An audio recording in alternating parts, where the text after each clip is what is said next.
Kalinga smart school अष्टम वार्षिक उत्सव पालित ओलीउड कलाकार केदार मिश्र पाइले कलिंग कला संस्कृति सम्मान।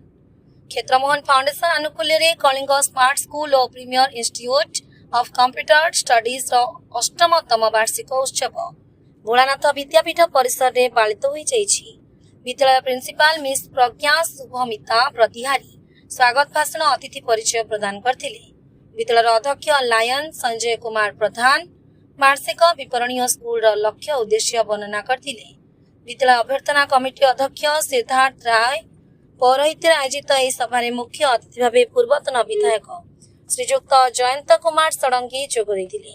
मुख्य वक्ता भावे सूचना और लोक संपर्क उपनिर्देशक श्रीजुक्त संतोष कुमार सेठी जोगदे पिलामानंक भविष्यत गठन विद्यालय सहित परिवार लोकंक भूमिका गुरुत्वपूर्ण।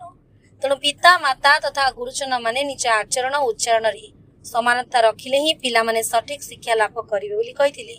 अन्यतम सम्मानित अतिथि भावे उत्कल विद्युत परिषद अध्यक्ष श्रीजुक्त मनोज रथ समाजसेवी चक्रधर महापात्र जोगदे अनुष्ठान प्रतिष्ठात्री कुंतला प्रधान को श्रद्धा सुमन अर्पण करने सहित अनुष्ठान उत्तरोत्तर उन्नति कामना करथिले।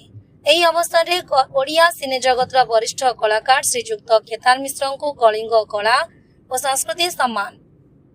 द बेल एकलव्य पाठशालार गुरु श्री उमेश चंद्र दास को कलिंग गुरु सम्मान। समाजसेवी संजीव साहू को कलिंग सेवा सम्मान। सकाळ खबर कागज पुरी ब्यूरो चीफ हेमंत कुमार नायक को कलिंग गणमाध्यम सम्मान। सामाजिक अनुष्ठान हैप्पीनेस फाउंडेशन को कलिंग सेवा सम्मान प्रदान करा जायतिला। छात्र छात्री मानक मध्य विभिन्न प्रतियोगिता करा जायतिला। ए प्रतियोगितार विचारक भावे श्रीजुक्त लोकनाथ सुबुद्धि श्रीजुक्त सुरजित महापात्र श्रीमती सस्मिता जेना और लोपामुद्रा करं को मंचरे विचारक भावे सम्मानित करा जायतिला। पृथ्वीराज जेना मंच परिचालना करथिले। अनुष्ठान तरफ सुकांत कुमार पंडा धन्यवाद अर्पण करथिले।